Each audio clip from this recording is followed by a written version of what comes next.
Hello friends, this is Dr Muskaan this side and I'm presenting a case of 60-year-old male who has came to ER at 7:10 p.m. with the chief complaints of altered sensorium since yesterday 5 p.m. associated with Gabrahat. There is a past history of that his known case of cryptogenic liver cirrhosis with type 2 diabetes mellitus with GAVE, that is gastric enteral vascular ectasia, with mild PHG, that is portal hypertension gastropathy, with post EVL, that is endoscopic variceal ligation banding, with ascites, black stools since 2 months. He is diabetic and on medications. On arrival, ABC was done, airway was patent, breathing assessment comes out to be normal, respiratory rate was 20 per minute, SpO2 was 99% on room air. On circulation assessment, pulse rate was 76 per minute, and it is normal because it lies between 60 to 100 per minute. BP was 100 by 56, sensorium was alert, GCS score was E4, V5, M6, that is 15 by 15, and you know that he was open spontaneously, verbal response was oriented, and he was obeying the command of motor responses. RBS was 176 mg per dl, and my dear friends, it is increased, and I have told you that the patient is diabetic, so RBS was increased.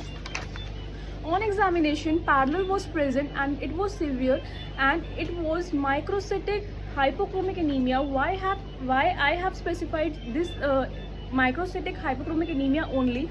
Because there are causes of microcytic hypochromic anemia, and the mnemonic is TAILS, TAILS. T stands for thalassemia, A stands for anemia of chronic disease. I'm highlighting this point, anemia of chronic disease.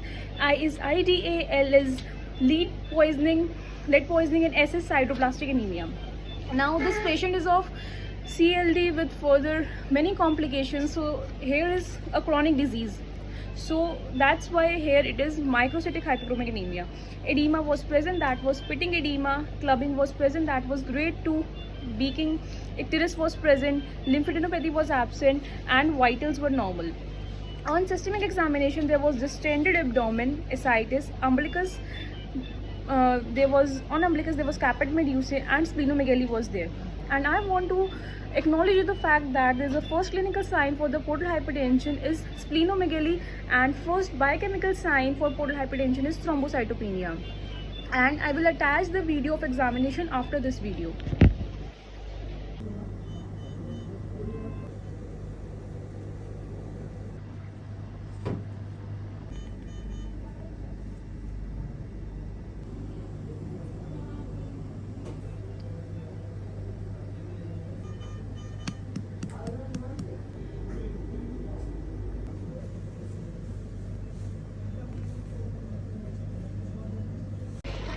On investigation, blood picture was showing pancytopenia, LFT was showing hyperbilirubinemia, PT was also increased, that was prothrombin time, it was 22.7 minutes, and normal lies between 11 to 15 minutes.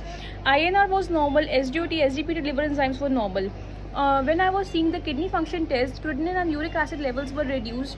There was hyperchloremia and hypoalbuminemia. Urine output was good. Input was 1728 ml per 24 hour, and output was 1650 per 24 hour.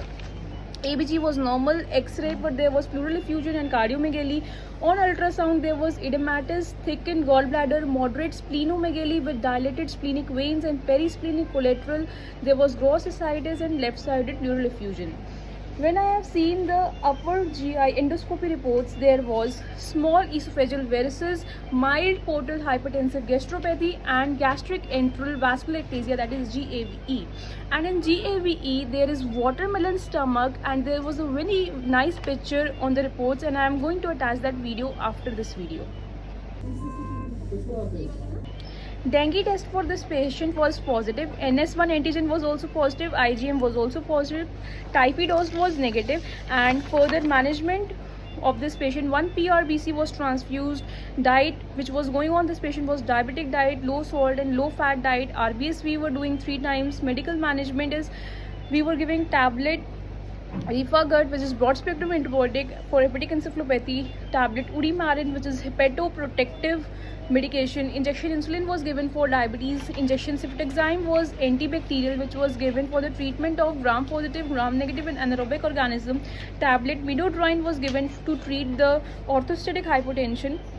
And when I have seen the BP monitoring of the patient of the before day, there was more than 3 readings of the BP below 90/60. So that's why tablet midodrine was given to treat orthostatic hypertension. Tablet hepamersacket was given to treat the indigestion and various types of liver problems.